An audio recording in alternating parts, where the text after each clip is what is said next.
Well, ladies and gentlemen, welcome back to Puck Watching STL. As we are entering a little bit of a break here in the NHL hockey season with the Four Nations tournament starting tonight, should be fun. But we thought no better way with the Blues break to fill the time than talking with the voice behind mine, Nick's, and I know many other Blues fans' childhood. This man we're about to speak to needs no introduction at all. He's the son of a Blues broadcasting legend, Dan Kelly, former play-by-play broadcaster for the St. Catharines Saints and Adirondack Red Wings of the AHL, a former broadcaster for the Tampa Bay Lightning and Colorado Avalanche, and now holds the position of the play-by-play broadcaster for the St. Louis Blues since 2004. It is our honor to welcome John Kelly as the first guest to Puck Watching STL. JK, welcome to the show. Thank you, Luke. Thanks, Nick. Thanks for having me. That's quite the introduction. I appreciate it very much. You've done your homework. Yeah, those are my past posts in the NHL and the American Hockey League. So you're on your game, Luke. That was good. Thank you. Well, I think to kick it off here, I know that you have a family legacy of this, and I think you get the question a lot about the influence of your father Dan, and how you kind of continued his legacy here in St. Louis. But I don't think many know kind of how he really got into hockey, because when he initially started broadcasting with St. Louis, this was before I feel like hockey became a really big thing in the sports world, and especially in St. Louis with the expansion. So I almost kind of want to go way back before even your time about like how even your father Dan got into the industry, because I feel like people a lot of the times know like how he's such a legendary voice for the Blues, but I don't think many know about his background necessarily. So, JK, if you want to elaborate a little bit on that, and just to give our viewers a sense of where your father came from so that we can get into you a little bit. Yeah, Luke, it really is a very incredible story. My dad was born in Ottawa, Ontario, and his father died when my dad was 3 years old. So he grew up in a one-parent household, and he got the broadcasting bug from his older brother, Hal, who was 16 years older than my father. And Hal became a very prominent broadcaster in Canada. For the most of his career, he broadcast in Toronto. He did a lot of baseball, and at the end of the career, actually, he did a lot of hockey and did some games in St. Louis with my father, and then did some other teams in the NHL. But he got the bug from his older brother, and he didn't go to college. So my father, out of high school, started at a small radio station in a small town in Ontario, Smiths Falls, Ontario.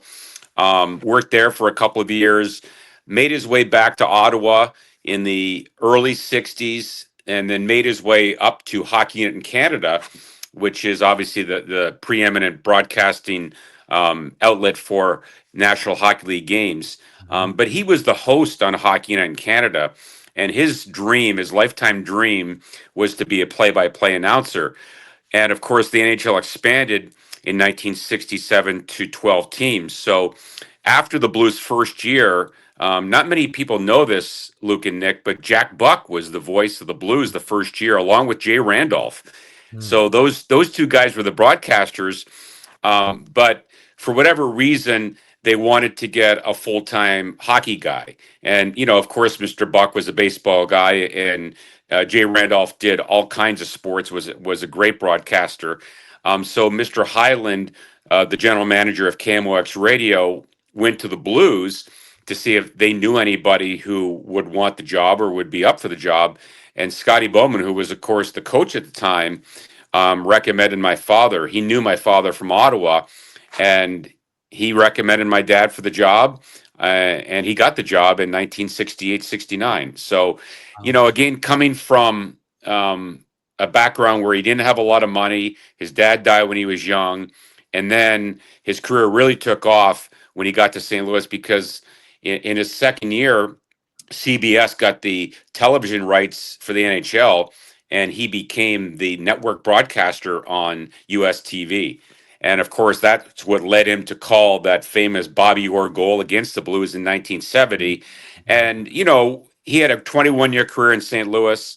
He did all kinds of sports, football, baseball, of course, hockey, was the top announcer for the NHL and on US TV for mainly his entire 21-year career in St. Louis. So, that's the background of my dad. Coming from very little, and as you guys said, he became just an institution and a legendary hockey broadcaster. Yeah, I mean, you talked about a little bit there, like, starting little, and I think a lot of broadcasters do start that way. And I will say though, with the whole family connection, you still started in a pretty low level position, although not extremely low considering you were in the AHL for a little bit. But I guess talking about with the development there with that the AHL affiliate for the Red Wings and the St. Catharines Saints, and like how did you use those years of little bit development there to kind of eventually spring in to the NHL sphere? And I know you did a broadcast with your dad, right? Yeah, that was farther down the road. But Yeah. going back a few years before that, Luke, when I got out of college in January of '83, I went to work at a small radio station in Pratt, Kansas, which is a tiny little town. I mean, tiny town, about 2 hours west of Wichita. And I broadcast basketball there, and I was going to broadcast football in the fall. But after 8 months there, I got the job in St. Catharines, Ontario, and a big reason I got the job was because my father recommended me, and he knew some people who had the rights. So my kids like to kid me and joke with me that I'm a nepo baby, and you know what? I can't disagree. Nepotism can be good, but you get your foot in the door, and I got my foot in the door because of my father. I got the job in the American League, which is a big step up, but you have to work and you have to succeed. My dad can get me in the door, and other people, but once you're in the door, you got to make the best of it. So I got the job. I worked 3 years in St. Catharines, and then that team moved to Newmarket, which is north of Toronto, and I wanted to get back to the States for a lot of different reasons, and I got the job in Adirondack, which was the Red Wings farm team, and worked a total of 3 more years. So I did 6 years in the American League. And Luke, to me, that's where I really grew so much as a broadcaster, because you go to college and you do the games on the website or the radio station, whatever you do, and you do the sports cast and things like that. But I wanted to be a hockey announcer, and until you really get to do all of those games and get the reps, then you don't really evolve as a broadcaster and improve. So, when I did those games in the American League, I was the play by play guy, I was the color guy, and I was the engineer. So it's a lot. And, you do a 3 hour game and you hope that the Zamboni doesn't break or the lights go out or something like that, because you're on your own. And you got to record an interview between periods if you want to get a bathroom break, things like that. So I felt like I really did pay my dues, and it really set me up well when I did get into the NHL. Yeah, for sure. No, that's great, JK. It's a fun story. And I was gonna ask too, but you kind of answered it there. When you were in Kansas doing doing the broadcast for basketball and potentially football, did you ever want to come back to other sports and perform and try to do play by play for them? I'm sorry, you cut out for 1 second there, Nick. Go ahead with the Oh, question again. sorry. Can you hear me? Yeah, I can hear you. Go ahead. Okay, good. I was just wondering if there were other sports. You answered it a bit, but did you want to ever go back to basketball or football, baseball, whatever it may be? No, not really. I always felt that I could be a good hockey broadcaster because I played hockey as a kid, and I was a rink rat, and then I followed my father around when he became a broadcaster in terms of going to the games and sitting with him. So, even though I had very little experience announcing hockey, when I got the job in St. Catharines in the American League, I felt that I could do the job because I just knew the game so well. But there was a time I remember when I was in Pratt, And my boss came to me and said, I was doing the sports, and he said, well, I want you to also do the news and be the news director. And I said, well, what's my pay increase, my raise? And he said, well, you're not going to get a raise. And I was like, what do you mean I'm not going to get a raise? Like, you want me to do more work and get a different title and whatever? And I was so mad that I called my father and I said, I'm going to quit because he's not treating me fairly. And my father said, it was great advice. He said, I don't think you should quit. As a matter of fact, don't ever quit a job until you get another job. And it was really good advice. I mean, it's simple, I know, but so I stuck it out. And a few months later, I got that job in the American League. But to answer your question, Nick, no, I didn't want to be a basketball announcer or a football announcer. My dream was to be a hockey announcer. So that's what I did. No, it's Yeah. cool. Yeah, and your dad's advice is sound.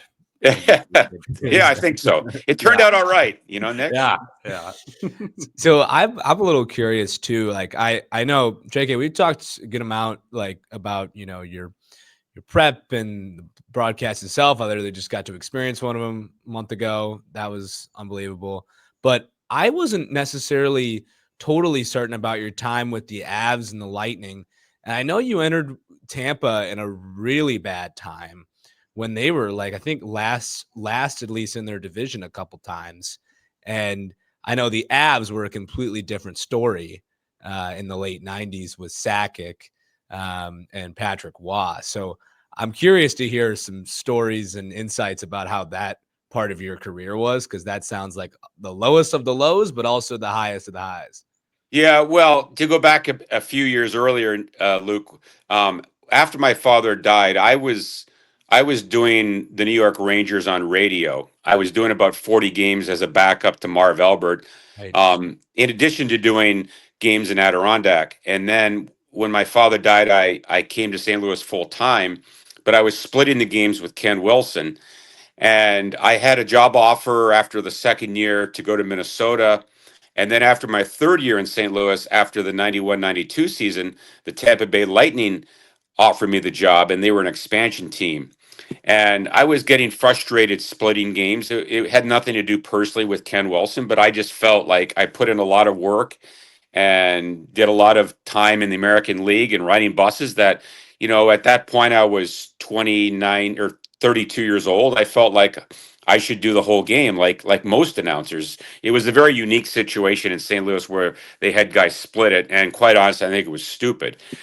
So the bottom line is I took the job in Tampa Bay. They were an expansion team, and as you said, they weren't very good. As you would expect, the expansion rules back then were a lot different than when Vegas came in and went to the final in 2018. So they got a bad team, and I was there 3 years, and then Colorado got a team because Quebec sold their franchise to Denver-based ComSat Entertainment, and I got the job in Colorado. So as you said, a team that was a struggling team, an expansion team, and I knew that the Avalanche were going to be a good team because the year before Quebec was in first place in their division, and they were upset in the first round by the Rangers. But it didn't take long for anyone with even modest hockey knowledge to realize that the likes of Sakic and Forsberg and Patrick Waugh, when they traded for him in December, that they had the makings of a really good team. And of course, they won the Stanley Cup that first year I was there, and they won another cup in 2001. So I was there 9 years total. My wife and I loved it there. My son was born in Tampa, but he was only a couple of months old when we moved, and I had two daughters that were born in Denver. So we enjoyed it very much, personally and professionally. And looking back, it was certainly 9 of the best years of our lives going to Denver and covering the Avalanche. It's wonderful. No, that's great, JK. And I had a question here because we're approaching that timeline of when I was kind of thinking of. So in '03, oh, no, this is 2000. This is 2000. So I was reading up on Wikipedia, and obviously everything on Wikipedia is not always true. So I would Right. love to go straight to the source. How true is the interaction that one would read on Wikipedia with Herb Brooks. Oh man, you know what, Nick? If you want to Google it and you Google John Kelly Herb Brooks, you'll see the entire video. Oh, Oh yeah, you don't have to look on Wikipedia. The video is there. Trust me. And for people that watch this podcast don't know what happened is that the Avalanche were playing Pittsburgh in a game in Denver, and Herb Brooks was the coach. And late in the game, the Avalanche were winning the game by a goal. Pittsburgh was really struggling, and Matthew Barnaby of the Penguins cross-checked one of the Avs players in the back, Alexei Gusarov, I believe it was, and or no, the other way around. I'm sorry. Gusarov cross-checked Barnaby, and Barnaby went down like he got shot, and he was just flailing away and whatever. And I had seen Barnaby play many times, and it's no different than if a batter is in the batter's box and he acts like he got hit by a pitch. It's gamesmanship. And that's what Barnaby was doing. He acted like Gusarov speared him in the gut and cross-checked him in the mouth and all that, when in fact he wasn't really hurt, but he was trying to draw a penalty. So anyways, I said on the air, I said, Barnaby has been known to embellish. Although I qualified it by saying, I'm not sure if that's the case here. So what happened was our broadcast feed was in the Pittsburgh Penguin locker room, and I guess some of the trainers who weren't on the bench were watching our feed, and they told Brooks what I said, and I guess they just said, "Hey, this announcer for Colorado said that Barnaby was embellishing," and Herb was incensed. They lost the game. He was mad. So I came down after the game, and I was about to leave, and a security guy said, "Hey, and the Pittsburgh coach is really pissed at you."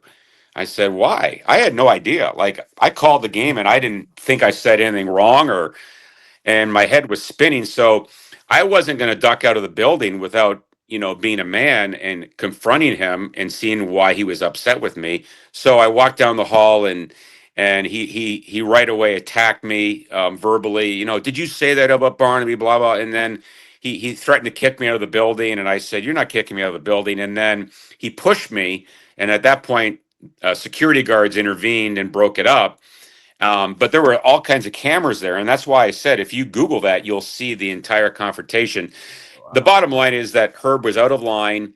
He overreacted. I think he was trying to in some way, fire up his team by saying, I'm going to stick up for you, even though he's picking on a 40-year-old TV broadcaster who controls nothing. And yeah. Herb got suspended for 2 games for that, for what he did. So that's the story with Herb Brooks. So was that the scariest interaction you've had with a coach like that? Like, has that ever happened before for you? Well, it's the only time that a coach or a player has ever been upset with something I've said. I don't think I'm controversial, and I still don't think what I said was out of line. But when we were standing there and he was yelling at me, I knew that he was trying to just do it for show. And even though he pushed me, I mean, a guy knows when another guy's going to hit you, and I knew he wasn't going to punch me, and I wasn't afraid of that. So now the bottom line is that I knew he was just trying to, for whatever reason, rally his troops and, like I said, pick on an old TV announcer. So it didn't really work. Pittsburgh didn't do well that year. And, as I said, he got suspended for 2 games. Gosh, that's a crazy story. Yeah. Again, go it. You'll see the whole video. So I need to see it now. That'll be what I'll do after this. Yeah, exactly. I think and first of all, Herb Brooks is, I feel like, known for firing people up, so I guess that makes sense. But still, very interesting there. So I'm curious though, when you moved on with the Blues, and I think 2004, right? You took the job again. I wanted to kind of get into that because I think 2004 and that till 2010, you have Joel Quenneville coaching with St. Louis and some interesting times for the Blues. And but I think, what was the point where I think 2010 and onward, or maybe even before that, where you thought that this was a Blues development, I guess, that was starting to pick up, and as the program, with Quenville, and then Ken Hitchcock. There was one before then, I think. Well, Quenville was actually fired at the end of the 03-04 season. Okay, so So, you didn't even see him. No, I knew him though because he was an assistant coach in Colorado before he came to St. Louis. So Okay. when I came to St. Louis back in 04, of course we had the lockout. We missed the entire year. Mike Kitchen was the coach at that time. Okay. Yeah. Interesting. Okay. So then I guess onward from that, because I'm not old enough really to be experiencing that 05 to probably the most I remember is maybe 2013, we'll say, when the Blackhawks were ruling the league. But I guess up to then, your experience with the Blues and covering them and some of your favorite moments all throughout that sort of era of Blues hockey, which was different than now, obviously. Yeah, it was a tough time, Luke, especially for me personally, because I had come from Colorado where they had Yeah. so much success. Again, they won 2 cups in my 9 years. They went to the Western Conference Final or farther 6 times in 9 years. And then my first year out of the lockout, they finished in last place overall. That's how they got Eric Johnson as their first pick. So that was in 05-06. But to get to the answer to your question is that, the Blues missed the playoffs, and it's the only time in their history they've missed 3 in a row. That was out of the 05 lockout. So they got a lot of really good picks, and they picked Eric Johnson. They should have picked Taves, obviously, in hindsight, but hindsight is 2020. But then they picked the likes of TJ Oshie and, David Backes, David Perron, Patrick Berglund. The list goes on and on.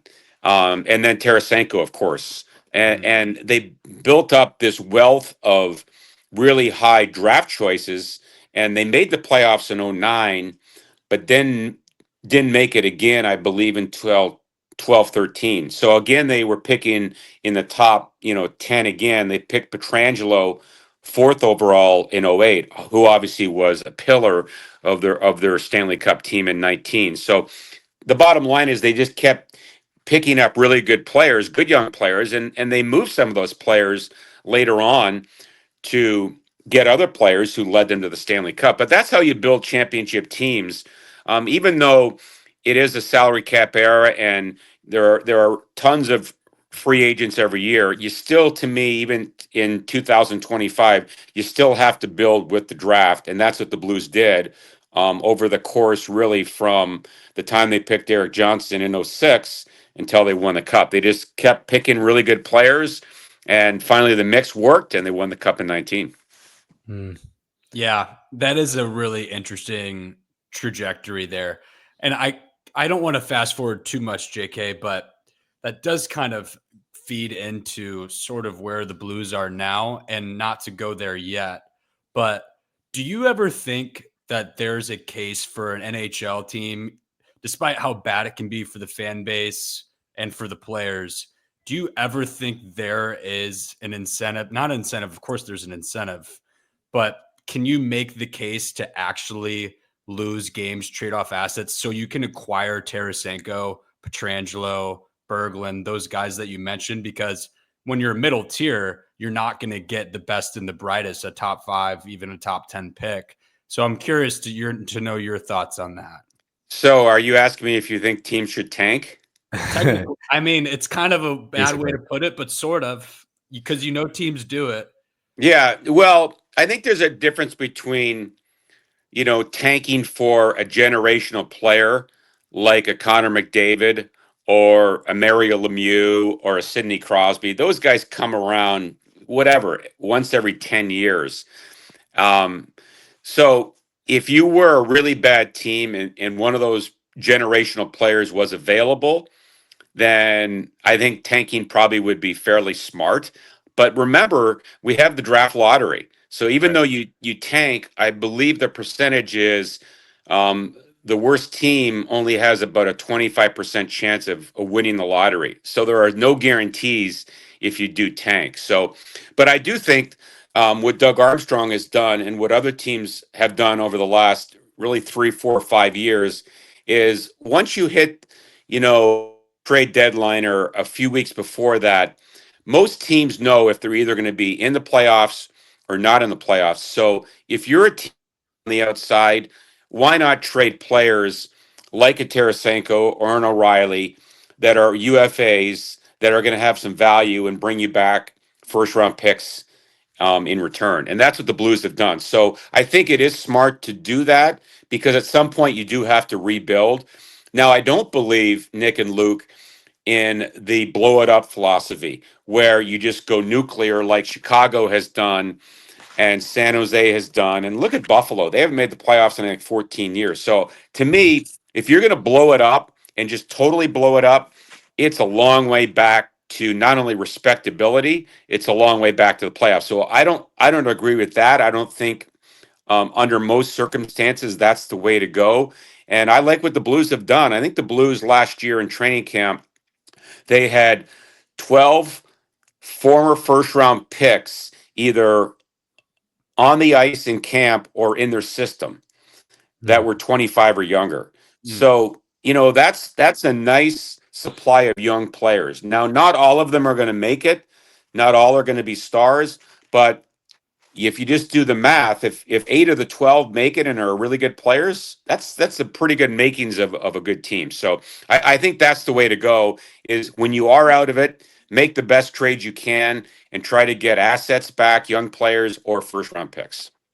Yeah, I think the tanking thing and how it can really backfire on you, I think, has definitely shown in the past couple years. Because I know the Blackhawks, obviously the recent example, but almost like even like the Red Wings, who kind of blew it all up, and the Sharks and the Ducks, they're all at very either low tier or just starting to get middle tier teams that it has taken incredibly long, and all their guys are developed.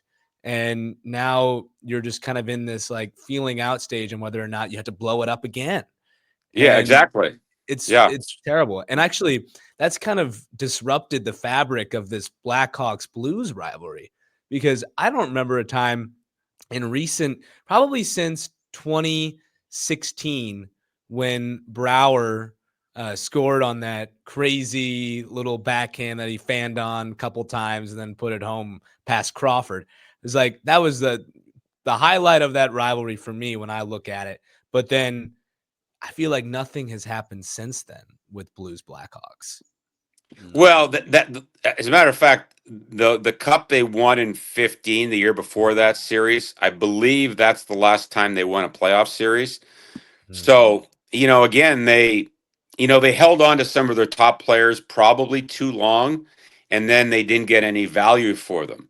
But, I'm not going to sit here and criticize them, even though I don't like the Hawks. They won 3 Stanley Cups in a span of 5 years. So, whatever they did, I think would take 3 cups in 5 years here. But, you mentioned Buffalo.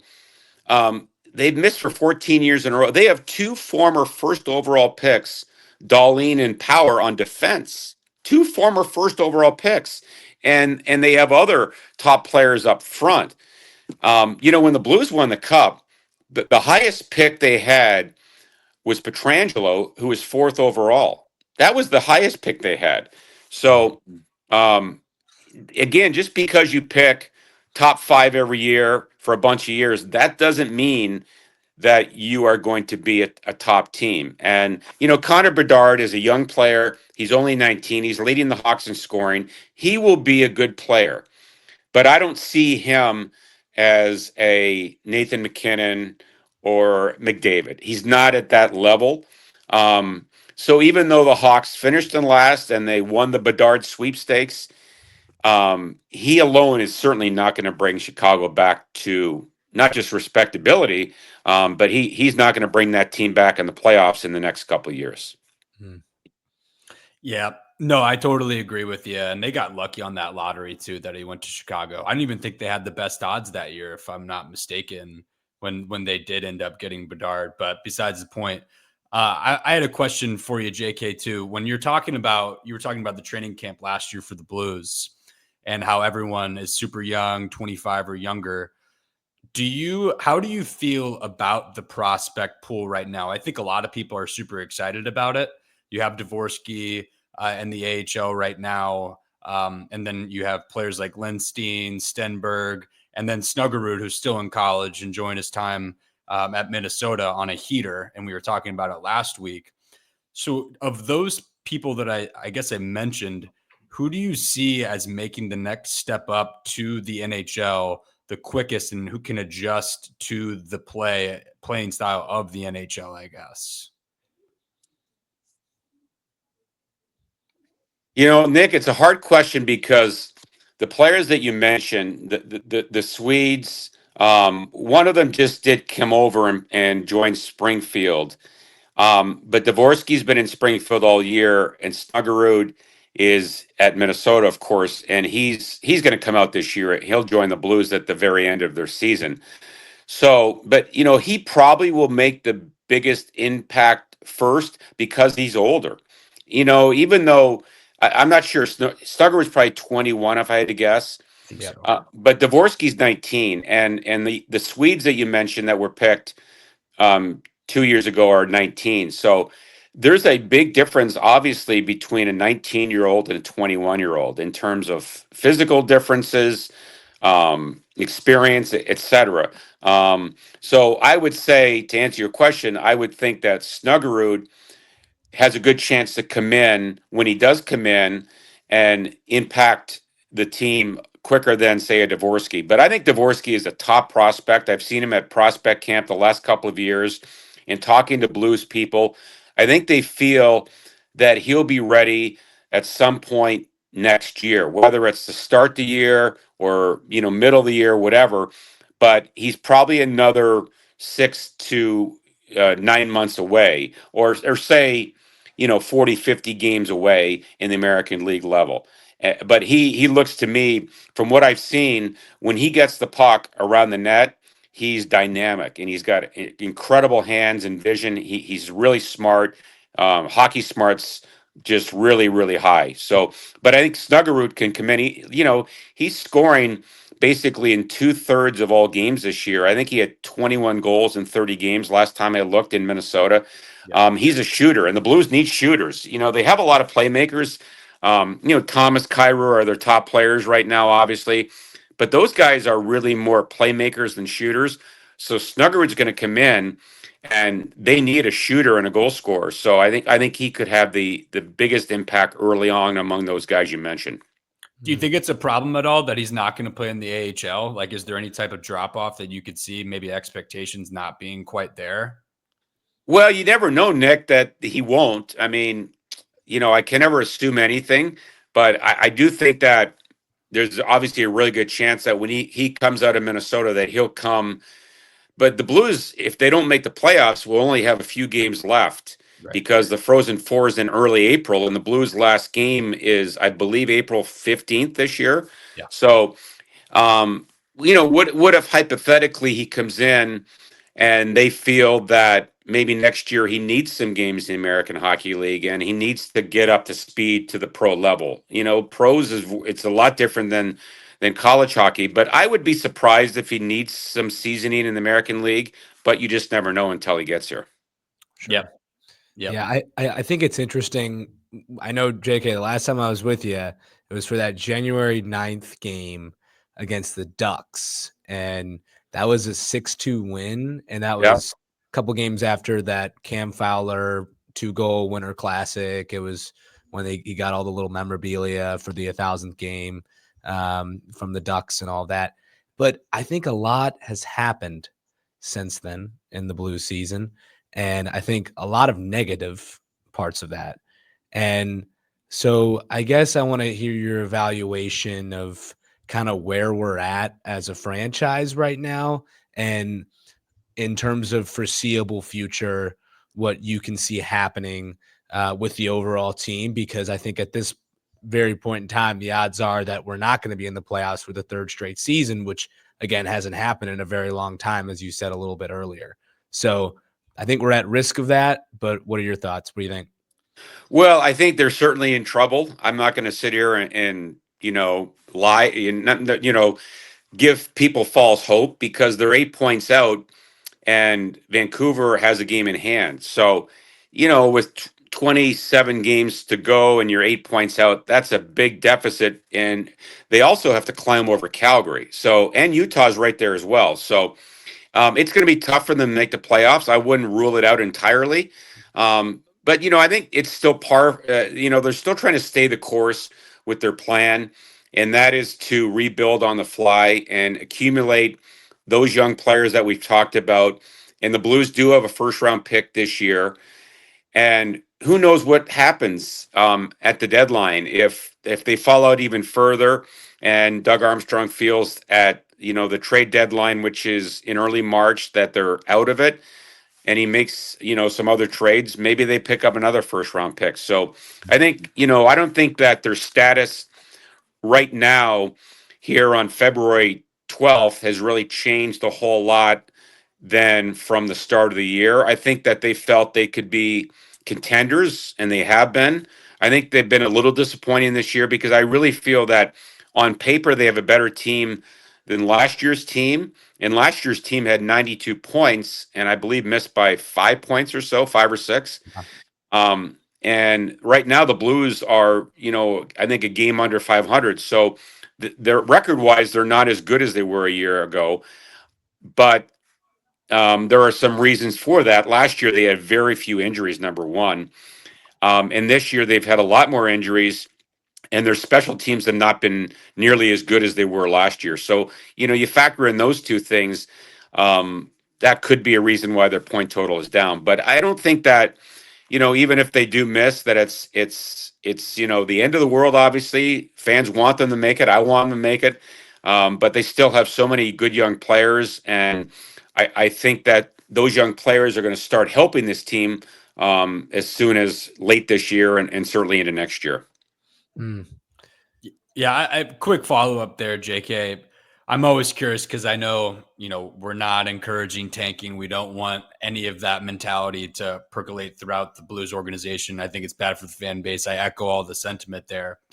But when you think about the core with Kyrou, Robert Thomas, and Pavel Buchnevich, you would say those are your three guys that are going to probably lead you to the playoffs, and you're going to rely on them heavily. How do you feel about those three in particular, those performances? Like that's our top line. That's where we need goals. That's where we need assists. We need playmaking. How do you feel they've performed this year? And is it at expectations, above, below? What do you think? I think that especially since the coaching change from Bannister to Montgomery, I think Kyrou has been a better player, and I think Kyrou's had a pretty good season overall. And I've liked his game, and I've liked his improvement in his game. He's taken out he's taken out the East-West game that he's played with a lot over the years, and at times he's been prone to turnovers, and maybe not the hardest working player when it comes to defense. But I think that he's become a more complete player, and I really like his game, and I like the way he's going. Thomas and Buchnevich, to me, have both had, I don't want to say disappointing years. I think that's too strong a word, but I think they've underperformed a little bit. Robert had a really good December and a not so good January. And Buchnevich, for whatever reason, has not really found his traction. And I think he's only scored one goal in his last 13 games, something like that. And that's just not good enough when you're playing on the top line and you're playing on the top power play. And that's what he's been doing most of the year. So I think that those two have had slightly underperforming years, not terrible years. But, the old adage is a team is only as good in its particular game or a week or a season if your good players, it's based on how your top players play. So you can't expect your third and fourth liners obviously to lead you to the promised land or get you in the playoffs. It's got to be the top players. So I think that the Blues do need some more from some of their top players. And coupled with, I said, the injuries and the special teams, that's probably why they are where they are right now. Yeah. Mm. A quick last thing too. JK, do you think goaltending has been a problem at all this year? Because last year was fantastic, and would love to know your thoughts on this year. Yeah, I think that last year they were really good, and both Holfer and Bennington had excellent seasons. I think that they have dropped off a little bit this year. So that's my answer. I would say, maybe a 10% drop off. But again, last year they were excellent. So it's not like they've been bad this year, but just not quite as good as they were a year ago. And if you look at the Blues defense now, picking up Cam Fowler and they got Nick Leddy back. The defense has over 5,300 games of experience. They have three guys that have played over 1,000 games. So they have a really good group in front of their goaltenders on a nightly basis. So, especially penalty killing wise, they should be a lot better than they have been, and that's cost them a lot of games. So, but to answer your question, I think it's been a slight drop off from a year ago. Yep, it's fair. Yeah, I think we'll end with this, JK, because I know that, again, born in Ottawa, lived there for a few years, and what are we thinking for Four Nations? Are you cheering for Jordan Bennington in Canada Oh, or in absolutely, Puerto? absolutely. Well, See, yeah, I'll be honest with you, Luke and Nick. I was born in Canada, but about 20 years ago, I got my U.S. citizenship. I married an American girl, Jennifer. We have three kids born here, so I'm an American. I'd be happy either way if Canada or U.S. wins, and I think they will play in the championship game. But it should be a really good tournament, and I'm obviously pulling for Bennington and Parayko because those two are the two representatives from the Blues team this year. Yeah, well, you heard it first. JK pulling for Canadians, but a Or little bit the for U.S. or the US. Yes. Well, JK, it was a pleasure having you on. Really appreciate your insights, and I think a lot of insights shared, but also some good professional insight that we on this podcast don't really get and don't get to see the practices and all of the games in person like you do. But we appreciate all of your insight, and hopefully we look forward to maybe seeing a little bit of Blues improvement, but it may just be the same continual trend. We just don't know. But so excited for you to get that insight for us, and we really appreciate you coming on. All right, Luke and Nick, thanks for having me. I enjoyed it very much, and good luck with your podcast. Best of Thanks, luck, guys. JK. Thanks, Thank JK. you.